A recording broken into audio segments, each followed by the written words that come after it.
ਜ਼ਿਲ੍ਹਾ ਹਾਫਜ਼ਾਬਾਦ ਦੇ ਵਿੱਚ ਇੱਕ ਪਿੰਡ ਹੈ ਪੀਲੋ ਖਰਲ। ਪੀਲੋ ਖਰਲ ਕਈ ਹਵਾਲਿਆਂ ਨਾਲ ਬੜਾ ਮਸ਼ਹੂਰ ਪਿੰਡ ਰਿਹਾ ਵੇ। ਇੱਕ ਤੇ ਵੱਡਾ ਹਵਾਲਾ ਜਿਹੜਾ ਹੁੰਦਾ ਹੈ ਉਹ ਵੇ ਦੁਸ਼ਮਣ।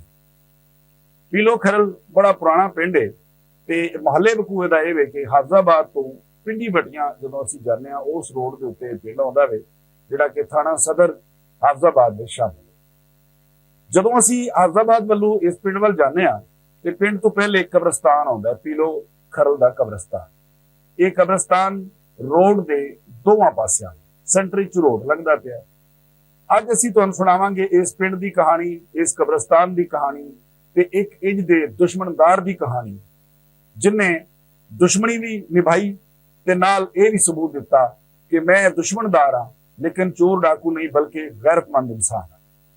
ਅੱਛਾ, ਸਭ ਤੋਂ ਪਹਿਲੇ ਅਸੀਂ ਗੱਲ ਕਰਨੀ ਇਸ ਕਬਰਸਤਾਨ ਦੀ। ਇਹ ਉਹ ਕਬਰਸਤਾਨ ਹੈ ਜਿੱਥੇ ਜਾਓ ਤੇ ਉਹਨਾਂ ਤਖਤੀਆਂ ਤੇ ਜਾ ਕੇ ਵੇਖੋ, ਉਹਨਾਂ ਕਬਰਾਂ ਦੀਆਂ ਤਖਤੀਆਂ ਵੇਖੋ ਜਾ ਕੇ ਤੇ ਪਤਾ ਲੱਗਦਾ ਹੈ ਕਿ ਇੱਥੇ ਜਿੰਨੇ ਮੁਰਦੇ ਦਫਨ ਹੋਏ ਨੇ ਉਹਨਾਂ ਜਿਹੜੇ ਮਰਦ ਨੇ ਉਹ ਜ਼ਿਆਦਾ ਤੋਂ ਜ਼ਿਆਦਾ ਲੋਕ ਕਤਲ ਹੋਏ। ਯਾਨੀ ਹੈਰਤਅੰਗੇਜ਼ ਤੌਰ ਤੇ ਇਹ ਗੱਲ ਹੈ ਕਿ ਜਿੰਨੇ ਉੱਥੇ ਲੋਕ ਮਰੇ ਨੇ ਉਹਨਾਂ ਵਿੱਚੋਂ ਬਹੁਤੇ ਲੋਕ ਹੋਏ ਨੇ ਜਿਹੜੇ ਕਤਲ ਹੋਏ ਨੇ ਜਾਂ ਪੁਲਿਸ ਮੁਕਾਬਲਿਆਂ ਵਿੱਚ ਮਰੇ ਹੋਏ। ਅੱਛਾ, ਅਸੀਂ ਹੁਣ ਮਾਜ਼ੀ ਜਾਵਾਂਗੇ 35 ਤੋਂ 40 ਸਾਲ ਪਿੱਛੇ। ਉੱਥੇ ਇੱਕ ਬੰਦਾ ਹੋਇਆ ਜਿਹਦਾ ਨਾਂ ਸੀ ਮੁਹੰਮਦ ਹੁਸੈਨ ਖਰਲ, ਜਿਹਨੂੰ ਸੈਨੂ ਜੇਠੇਕਾ ਕਿਹਾ ਜਾਂਦਾ ਸੀ। ਜੇਠੇਕੇ ਜਿਹੜੀ ਹੈਗੀ ਏ ਇਹ ਸਬ ਕਾਸਟ ਖਰਲਾਂ ਦੀ।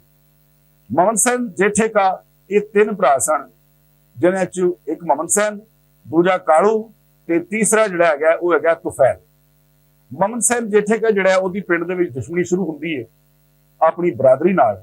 ਗੱਲ ਕਤਲਾਂ ਤੱਕ ਆ ਜਾਂਦੀ ਹੈ, ਕਤਲ ਹੁੰਦੇ ਨੇ ਤੇ ਕਾਲੀ ਤੇ ਮਮਨ ਸੈਨ ਦੋਵੇਂ ਭਰਾ ਜਿਹੜੇ ਨੇ ਇਹ ਇਸ਼ਤਿਹਾਰੀ ਹੋ ਜਾਂਦੇ ਨੇ। ਵਕਤ ਨਿਕਲਦਾ ਰਿਹਾ, ਗੈਰਤ ਦਾ ਜ਼ਮਾਨਾ ਸੀ, ਉਹ ਇੰਜ ਦਾ ਜ਼ਮਾਨਾ ਸੀ ਅਗਰ ਕੋਈ ਚੋਰ ਡਾਕੂ ਵੀ ਹੁੰਦਾ ਸੀ ਤੇ ਉਹ ਚੋਰੀਆਂ ਔਰ ਡਕੈਤੀਆਂ ਤੇ ਜ਼ਰੂਰ ਕਰਦਾ ਸੀ ਲੇਕਿਨ ਉਹ ਕਦੀ ਵੀ ਲੋਕਾਂ ਦੀਆਂ ਇੱਜ਼ਤਾਂ ਤੇ ਹੱਥ ਨਹੀਂ ਸੀ ਪਾਉਂਦਾ। ਮੌਜੂਦਾ ਦੌਰ ਤੇ ਬਿਲਕੁਲ ਇੱਕ ਅਲੱਗ ਦੁਨੀਆ ਹੈਗੀ ਹੈ। ਡਾਕੂ ਹੁੰਦਾ ਹੈ ਤੇ ਪਤਾ ਲੱਗਦਾ ਉਹਨੇ ਡਕੈਤੀ ਵੀ ਕੀਤੀ ਹੈ ਤੇ ਨਾਲ ਕਿਸੇ ਦੀ ਇੱਜ਼ਤ ਵੀ ਲੁੱਟ ਲਈ ਹੈ। ਲੇਕਿਨ ਉਹ ਜ਼ਮਾਨਾ ਬੜਾ ਹੋਰ ਤਰ੍ਹਾਂ ਦਾ ਜ਼ਮਾਨਾ ਸੀ। ਦੁਸ਼ਮਣਦਾਰ ਬੜੇ ਅਨਾਪ੍ਰਸਤ, ਬੜੇ ਗੈਰਤਮੰਦ ਹੁੰਦੇ ਸਨ। ਅੱਜ ਅਸੀਂ ਸਿਰਫ ਇੱਕ ਵਾਕਿਆ ਮਮਨ ਸੈਨ ਜੇਠੇਕੇ ਦਾ ਤੁਹਾਨੂੰ ਸੁਣਾਵਾਂਗੇ ਔਰ ਉਹਦਾ ਅੰਜਾਮ ਕੀ ਹੋਇਆ ਇਹ ਤੁਹਾਨੂੰ ਦੱਸਾਂਗੇ। ਉਹਦੀ ਕਤਲਾਂ ਦਾ ਜਿਹੜਾ ਸਿਸਟਮ ਹੈ ਵੇ ਜਿਵੇਂ ਉਹਦਾ ਵੈਰ ਸ਼ੁਰੂ ਹੋਇਆ ਇਹ ਕਰੀ ਅਸੀਂ ਤੁਹਾਨੂੰ ਫਿਰ ਦੱਸਾਂਗੇ। ਮਮਨ ਸੈਨ ਜੇਠੇਕਾ ਜਿਹੜਾ ਹੈਗਾ ਉਹ ਇਸ਼ਤਿਹਾਰੀ ਹੋ ਜਾਂਦਾ ਹੈ। ਜਦੋਂ ਇਸ਼ਤਿਹਾਰੀ ਹੁੰਦਾ ਹੈ, ਇਸ਼ਤਿਹਾਰਪੁਣਾ ਕੱਟਦਾ ਹੁੰਦਾ ਹੈ, ਇੱਕ ਵਕੂਆ ਹੁੰਦਾ ਹੈ। ਵਾਕਿਆ ਇਹ ਹੁੰਦਾ ਹੈ ਕਿ ਉਹ ਕਿਸੇ ਜਗ੍ਹਾ ਤੇ ਜਾ ਰਿਹਾ ਹੁੰਦਾ ਹੈ, ਬੱਸ ਦੀ ਛੱਤ ਤੇ ਬਹਿ। ਬੱਸਾਂ ਦਾ ਦੌਰ ਸੀ, ਗੱਡੀਆਂ ਲੋਕਾਂ ਕੋਲ ਹੁੰਦੀਆਂ ਕੋਈ ਨਹੀਂ ਸੀ, ਮੋਟਰਸਾਈਕਲਾਂ ਵੀ ਨਹੀਂ ਸੀ ਹੁੰਦੀਆਂ, ਤੋਂ ਜ਼ਿਆਦਾਤਰ ਸਫ਼ਰ ਜਿਹੜਾ ਹੈ ਉਹ ਬੱਸਾਂ ਬੁੱਸਾਂ ਤੇ ਲੋਕ ਕਰਦੇ ਸਨ। ਇਸ਼ਤਿਹਾਰੀ ਜਾਂ ਇਸ ਤਰ੍ਹਾਂ ਦੇ ਜਰਾਇਮ ਪੇਸ਼ਾ ਲੋਕ ਜਿਹੜੇ ਹੁੰਦੇ ਨੇ ਉਹ ਅਮੂਮਨ ਬੱਸਾਂ ਜਦੋਂ ਸਫ਼ਰ ਕਰਦੇ ਨੇ ਤੇ ਉਹਨਾਂ ਦੀ ਕੋਸ਼ਿਸ਼ ਹੁੰਦੀ ਹੈ ਕਿ ਬੱਸ ਦੀ ਛੱਤ ਤੇ ਬੈਠਿਆ ਜਾਏ। ਵਜ੍ਹਾ ਕੀ ਹੁੰਦੀ ਹੈ ਕਿ ਕਿਧਰੇ ਨਾ ਕਿਧਰੇ ਅੱਗੇ ਨਾਕਾ ਲੱਗਿਆ ਹੋਣਾ ਵੇ, ਇੱਕ ਤਾਂ ਸਾਨੂੰ ਪਤਾ ਚੱਲ ਜਾਏਗਾ ਕਿ ਅੱਗੇ ਪੁਲਿਸ ਬੈਠੀ ਹੈ। ਦੂਸਰੀ ਗੱਲ ਇਹ ਹੋ ਜਾਏਗੀ ਕਿ ਅਗਰ ਸਾਨੂੰ ਨੱਸਣਾ ਪਿਆ ਤੇ ਸਾਨੂੰ ਆਸਾਨੀ ਹੋਏਗੀ, ਜਦਕਿ ਬੱਸ ਦੇ ਵਿੱਚ ਬੈਠਾ ਹੈ ਬੰਦੇ ਨੂੰ ਨੱਸਣ ਲਈ ਔਖਿਆਈ ਹੁੰਦੀ ਹੈ। ਅੱਛਾ, ਮਮਨ ਸੈਨ ਜੇਠੇਕਾ ਜਿਹੜਾ ਹੈ ਵੇ ਇਹ ਬੱਸ ਦੀ ਛੱਤ ਤੇ ਬਹਿ ਕੇ ਤੇ ਕਿਸੇ ਆਪਣੀ ਮੰਜ਼ਿਲ ਨੂੰ ਜਾ ਰਿਹਾ ਵੇ। ਰਸਤੇ ਵਿੱਚ ਇੱਕ ਜਗ੍ਹਾ ਤੇ ਉਜਾੜ ਹੈ ਔਰ ਉੱਥੇ ਡਾਕੂਆਂ ਨੇ ਬੱਸ ਰੋਕ ਲਈ।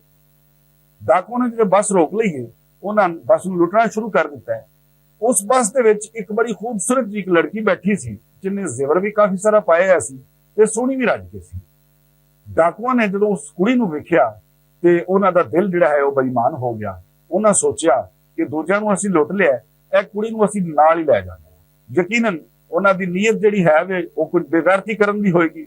ਉਹਨਾਂ ਜਦੋਂ ਉਸ ਕੁੜੀ ਨੂੰ ਬੱਸ ਤੋਂ ਲਾ ਲਿਆ ਥੱਲੇ ਤੇ ਲੈ ਕੇ ਇੱਕ ਪਾਸੇ ਨੂੰ ਉਜਾੜ ਵੱਲ ਟੁਰ ਪਏ ਤੇ ਹੁਣ ਲੋਕ ਸਾਰੇ ਬੱਸ ਦੇ ਜਿਹੜੇ ਨੇ ਇਹ ਵਕੂਆ ਵੇਖੀ ਜਾ ਰਹੇ ਨੇ ਲੇਕਿਨ ਕਿਸੇ ਦੀ ਹਿੰਮਤ ਨਹੀਂ ਵੀ ਪੈਂਦੀ ਕਿ ਅਗਾਂਹ ਹੋ ਕੇ ਉਹਨਾਂ ਕੋਲੋਂ ਕੁੜੀ ਖੋਹੀਏ ਜਾਂ ਉਹਨਾਂ ਦਾ ਹੱਥ ਰੋਕੀਏ। ਮਮਨ ਸੈਨ ਛੱਤ ਤੇ ਬੈਠਾ ਹੈ, ਥੱਲੇ ਉਤਰਿਆ ਵੇ ਤੇ ਕਹਿੰਦਾ ਕਿ ਇੰਨੇ ਢੇਰ ਸਾਰੇ ਲੋਕ ਖਲੋਤੇ ਹੋ, ਤੁਹਾਡੇ ਸਾਹਮਣੇ ਇੱਕ ਕੁੜੀ ਨੂੰ ਚੁੱਕ ਕੇ ਲੈ ਜਾਂਦੇ ਨੇ ਡਕੈਤ, ਇਹ ਕੁਝ ਤੇ ਗੈਰਤ ਕਰੋ। ਉਹ ਬੋਲੇ ਬਈ ਉਹਨਾਂ ਕੋਲ ਬੰਦੂਕਾਂ ਤੇ ਪਿਸਤੌਲ ਨੇ, ਜੇ ਤੂੰ ਐਡਾ ਗੈਰਤਮੰਦ ਹੈ ਤੇ ਤੂੰ ਹੀ ਛੁਡਾ ਲੈ, ਸਾਨੂੰ ਤੇ ਆਪਣੀ ਜਾਨ ਬੜੀ ਪਿਆਰੀ ਹੈ। ਉਹਨੇ ਕਿਹਾ ਮੈਂ ਤੇ ਛੁਡਾਣਾ ਹੀ ਛੁਡਾਣਾ ਹੈ, ਮੈਂ ਤੇ ਇਹ ਕੰਮ ਕਰਨਾ ਹੀ ਕਰਨਾ ਹੈ। ਮੇਰੀ ਗੈਰਤ ਤੇ ਇਹ ਇਜਾਜ਼ਤ ਨਹੀਂ ਦਿੰਦੀ ਕਿ ਇੱਕ ਮਰਦ ਦੇ ਹੁੰਦਿਆਂ ਚੰਦ ਡਾਕੂ ਆਉਣ ਤੇ ਇੱਕ ਕੁੜੀ ਨੂੰ ਚੁੱਕ ਕੇ ਲੈ ਜਾਣ। ਖੈਰ ਮਮਨ ਸੈਨ ਜੇਠੇਕਾ ਕੱਲਾ ਉਹਨਾਂ ਦੇ ਪਿੱਛੇ ਦੌੜ ਪਿਆ ਤੇ ਉਹਨਾਂ ਨੂੰ ਲਲਕਾਰ ਕੇ ਕਿਹਾ ਕਿ ਕੁੜੀ ਨੂੰ ਛੱਡ ਦਿਓ, ਨਹੀਂ ਤੇ ਜਾਂ ਤੁਸੀਂ ਨਹੀਂ ਤੇ ਜਾਂ ਮੈਂ। ਉਹ ਵੀ ਜ਼ਾਹਿਰ ਡਾਕੂ ਸਨ, ਉਹਨਾਂ ਕੋਲ ਅਸਲਾ ਸੀ। ਉਹਨਾਂ ਕਿਹਾ ਕਿ ਇੰਜ ਤੇ ਨਹੀਂ ਹੋ ਸਕਦਾ ਕਿ ਸਾਡਾ ਸ਼ਿਕਾਰ ਸਾਡੇ ਕੋਲੋਂ ਖੋਲ। ਖੈਰ ਫਾਇਰਿੰਗ ਸ਼ੁਰੂ ਹੋ ਗਈ मोहम्मद सैन जेठे का गैर इश्तिहारी सी, ਉਹਦੇ ਕੋਲ ਵੀ ਅਸਲਾ ਸੀ। ਜਦੋਂ ਫਾਇਰਿੰਗ ਸ਼ੁਰੂ ਹੋਈ ਤੇ ਉਹਨੇ 2 ਬੰਦੇ ਫੜਕਾ ਕੇ ਤੇ ਕੁੜੀ ਨੂੰ ਉਹਨਾਂ ਕੋਲ ਬਚਾ ਲਿਆ। ਅੱਛਾ, ਕੁੜੀ ਨੂੰ ਜਦੋਂ ਉਹਨੇ ਵਾਪਸ ਲਿਆਂਦਾ ਤੇ ਉਸ ਕੁੜੀ ਨੇ ਕਿਹਾ ਕਿ ਮੇਰੇ ਭਾਈ ਤੂੰ ਮੇਰੀ ਜਾਨ ਵੀ ਬਚਾਈ ਹੈ ਤੇ ਇੱਜ਼ਤ ਵੀ ਬਚਾਈ ਹੈ, ਤੂੰ ਮੇਰੇ ਨਾਲ ਮੇਰੇ ਘਰ ਤੱਕ ਜਾਣਾ।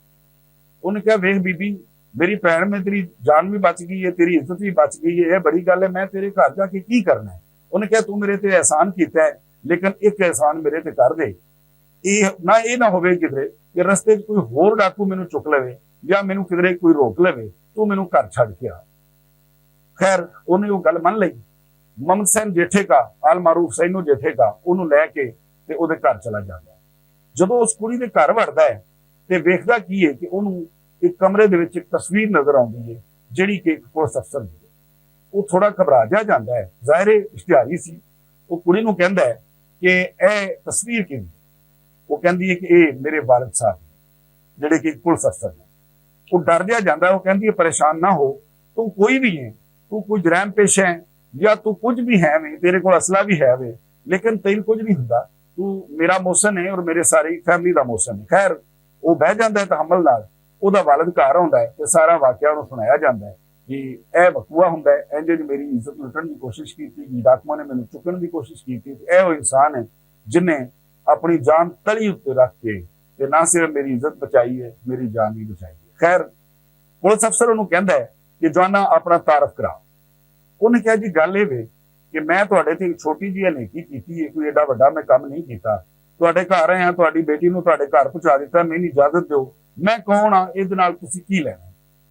ਅੱਗੋਂ ਪੁਲਿਸ ਅਫਸਰ ਨੇ ਕਿਹਾ ਕਿ ਵੇਖ ਜਵਾਨਾ, ਤੂੰ ਕੋਈ ਵੀ ਹੈ, ਤੂੰ ਜਿੱਡਾ ਮਰਜ਼ੀ ਵੱਡਾ ਜਰਾਇਮ ਪੇਸ਼ਾ ਹੋਵੇਂ, ਲੇਕਿਨ ਜੋ ਤੂੰ ਕਾਰਨਾਮਾ ਕੀਤਾ ਹੈ, ਜੋ ਤੂੰ ਅਹਿਸਾਨ ਮੇਰੇ ਤੇ ਕੀਤਾ ਹੈ, ਇਹਦੇ ਅਹਿਸਾਨ ਦਾ ਬਦਲਾ ਮੈਂ ਜ਼ਰੂਰ ਚੁਕਾਵਾਂਗਾ। ਔਰ ਇਹ ਚੁਕਾਵਾਂਗਾ ਕਿ ਅਗਰ ਤੂੰ ਇਸ਼ਤਿਹਾਰੀ ਹੈ, ਅਗਰ ਤੂੰ ਕੋਈ ਬੰਦੇ ਵੀ ਮਾਰੇ ਨੇ ਜਾਂ ਤੂੰ ਕੋਈ ਖੁਦ ਡਕੈਤ ਹੈਗਾ ਤੇ ਮੈਂ ਤੇਰੇ ਸਾਰੇ ਕੇਸ ਮਾਫ ਕਰਾਵਾਂਗਾ, ਲਿਹਾਜ਼ਾ ਤੂੰ ਮੈਨੂੰ ਆਪਣੀ ਕਹਾਣੀ ਦੱਸ।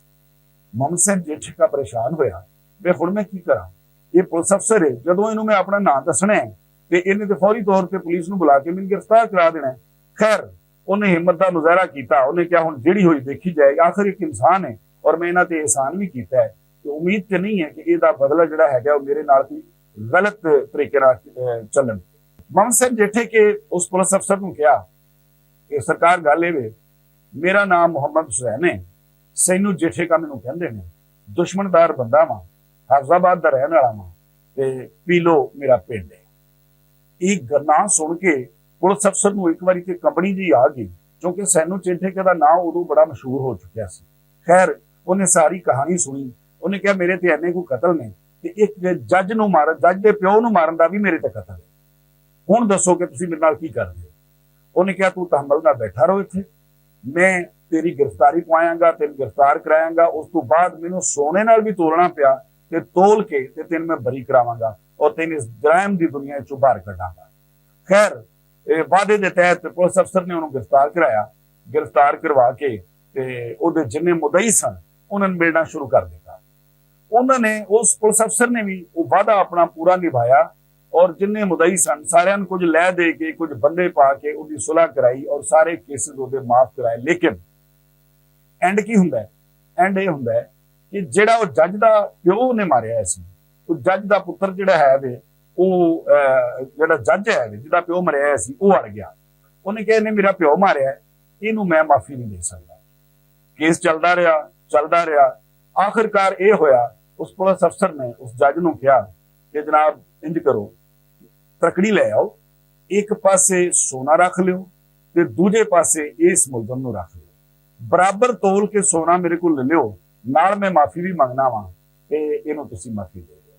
ਲੇਕਿਨ ਉਹ ਜੱਜ ਜਿਹੜਾ ਹੈ ਉਹ ਆਪਣੀ ਗੱਲ ਤੇ ਅੜਿਆ ਰਿਹਾ। ਜ਼ਾਹਿਰ ਹੈ ਉਹਦਾ ਪਿਓ ਮਰਿਆ ਸੀ, ਉਹ ਆਪਣੀ ਗੱਲ ਤੇ ਅੜਿਆ ਰਿਹਾ। ਉਹਨੇ ਕਿਹਾ ਨਹੀਂ, ਇਹਨੇ ਮੇਰਾ ਪਿਓ ਮੇਰੇ ਤੋਂ ਖੋਇਆ ਵੇ, ਮੈਂ ਇਹਨੂੰ ਮਾਫੀ ਨਹੀਂ ਦੇ ਸਕਦਾ। ਅਗਰ ਅਦਾਲਤ ਇਹਨੂੰ ਛੱਡਦੀ ਹੈ ਤੇ ਵੱਖਰੀ ਗੱਲ ਹੈ, ਅਗਰ ਇਹ ਬਰੀ ਹੋ ਜਾਂਦਾ ਹੈ ਤੇ ਵੱਖਰੀ ਗੱਲ ਹੈ, ਲੇਕਿਨ ਰੂਟੀਨ ਵਿੱਚ ਮੈਂ ਇਹਨੂੰ ਮਾਫੀ ਨਹੀਂ ਦੇ। ਜਦੋਂ ਇਹ ਸਾਰਾ ਕੁਝ ਹੋ ਰਿਹਾ ਸੀ ਤੇ ਉਹ ਪੁਲਿਸ ਅਫਸਰ ਜਾ ਕੇ ਮੁਲਾਕਾਤਾਂ ਵੀ ਕਰਦਾ ਸੀ ਤੇ ਮੁਹੰਮਦ ਸੈਨ ਜੇਠੇ ਨਾਲ ਜੇਲ੍ਹ 'ਚ, ਉਹਨੇ ਜੇਲ੍ਹ 'ਚ ਜਾ ਕੇ ਉਹਨੂੰ ਸਾਰੀ ਕਹਾਣੀ ਸੁਣਾਈ ਕਿ ਮੈਂ ਆਪਣੇ ਵੱਲੋਂ ਪੂਰੀ ਵਫਾ ਕੀਤੀ ਹੈ, ਜਿਹੜਾ ਤੇਰੇ ਨਾਲ ਮੈਂ ਵਾਅਦਾ ਕੀਤਾ ਹੈ ਮੈਂ ਉਹਦੇ ਤੇ ਕਾਇਮ ਆ ਔਰ ਤੇਰੇ ਸਾਰੇ ਕੇਸ ਜਿਹੜੇ ਹੈ ਨੇ ਮੈਂ ਖਤਮ ਕਰਾ ਦਿੱਤੇ ਨੇ। ਲੇਕਿਨ ਇੱਕ ਜਿਹੜਾ ਇਹ ਕੇਸ ਹੈ ਜਿਹੜਾ ਤੂੰ ਜੱਜ ਦਾ ਪਿਓ ਮਾਰਿਆ ਹੈ, ਉਹ ਬੰਦਾ ਜਿਹੜਾ ਹੈਗਾ ਉਹ ਗੱਲ ਨਹੀਂ ਮੰਨਦਾ ਪਿਆ। ਲਿਹਾਜ਼ਾ ਮੈਂ ਉਹਨੂੰ ਇਹ ਆਫਰ ਵੀ ਕੀਤੀ ਹੈ ਕਿ ਸੋਨੇ ਨਾਲ ਤੋਲ ਕੇ ਤੇ ਇਹ ਮੁਲਜ਼ਮ ਜਿਹੜਾ ਹੈਗਾ ਇਹਨੂੰ ਬਰੀ ਕਰਾ ਦੇ, ਇਹਨੂੰ ਮਾਫੀ ਦੇ ਦੇ, ਲੇਕਿਨ ਉਹ ਗੱਲ ਨਹੀਂ ਮੰਨਦਾ ਪਿਆ। ਉਦੋਂ ਸੈਨੂੰ ਜੇਠੇ ਨੂੰ ਕਿਹਾ ਮੈਂ ਤੇਰੇ ਤੇ ਰਾਜ਼ੀ ਹਾਂ, ਤੂੰ ਆਪਣਾ ਵਾਅਦਾ ਵਫਾ ਕਰ ਦਿੱਤਾ ਵੇ, ਮੈਂ ਤੇਰੇ ਤੇ ਅਗਲੀ ਦੁਨੀਆ ਤੱਕ ਰਾਜ਼ੀ ਹਾਂ, ਹੁਣ ਜਿਹੜੀ ਹੋਈ ਦੇਖੀ ਜਾਏਗੀ। ਫਿਰ ਉਹੀ ਹੋਣਾ ਸੀ ਜਿਹੜਾ ਹਰ ਮੁਲਜ਼ਮ ਨਾਲ ਹੁੰਦਾ ਵੇ ਕਿ ਆਖਿਰਕਾਰ ਮੁਹੰਮਦ ਸੈਨ ਜੇਠੇ ਨੂੰ ਫੈਲਾ ਦਿੱਤਾ ਗਿਆ। ਇਹ ਕਹਾਣੀ ਤੁਹਾਨੂੰ ਕਿਉਂ ਸੁਣਾਈਏ? ਇਹ ਕਹਾਣੀ ਇਸ ਤੋਂ ਸੁਣਾਈਏ ਕਿ ਮੌਜੂਦਾ ਦੌਰ ਦਾ ਜਿਹੜਾ ਜਰੈਮ ਪੇਸ਼ਾ ਲੋਕ ਨੇ, ਭਾਵੇਂ ਕਈ ਦੁਸ਼ਮਣਦਾਰ ਵੀ ਉਹਨਾਂ ਵਿੱਚ ਸ਼ਾਮਲ ਨੇ, ਉਹ ਚੋਰੀਆਂ ਵੀ ਕਰਦੇ ਨੇ, ਡਕੈਤੀਆਂ ਵੀ ਕਰਦੇ ਨੇ ਔਰ ਇਸ ਤਰ੍ਹਾਂ ਦੇ ਲੁਟੇਰੇ ਵੀ ਨੇ, ਔਰ ਉਹਨਾਂ ਨੂੰ ਹੀ ਪੁਲਿਸ ਮੁਕਾਬਲਿਆਂ ਦੇ ਵਿੱਚ ਮਾਰਿਆ ਜਾ ਰਿਹਾ। ਪਹਿਲੇ ਜਿਹੜੀ ਦੁਸ਼ਮਣਦਾਰੀ ਹੁੰਦੀ ਸੀ ਉਹ ਕੁਝ ਹੋਰ ਤਰ੍ਹਾਂ ਦੀ ਹੁੰਦੀ ਸੀ, ਲੋਕ ਗੈਰਤਮੰਦ ਹੁੰਦੇ ਸਨ। ਪਹਿਲੇ ਤੇ ਇੰਜ ਹੁੰਦਾ ਸੀ ਕਿ ਦੁਸ਼ਮਣਦਾਰ ਜਿਹੜੇ ਪਿੰਡ ਚੋਂ ਪਾਣੀ ਪੀ ਲੈਂਦੇ ਸਨ ਉਸ ਪਿੰਡ ਦਾ ਨੁਕਸਾਨ ਨਹੀਂ ਸੀ ਕਰਦੇ, ਇਸ ਲਈ ਕਿ ਉਹਨਾਂ 'ਚ ਗੈਰਤ ਸੀ ਕਿ ਮੈਂ ਇਸ ਪਿੰਡ ਦਾ ਪਾਣੀ ਪੀਤਾ ਹੈ ਜਾਂ ਇਸ ਪਿੰਡ ਦਾ ਮੈਂ ਨਮਕ ਖਾ ਲਿਆ ਵੇ, ਇਸ ਪਿੰਡ ਵਿੱਚ ਕੋਈ ਜੁਰਮ ਮੈਂ ਨਹੀਂ ਕਰਾਂਗਾ।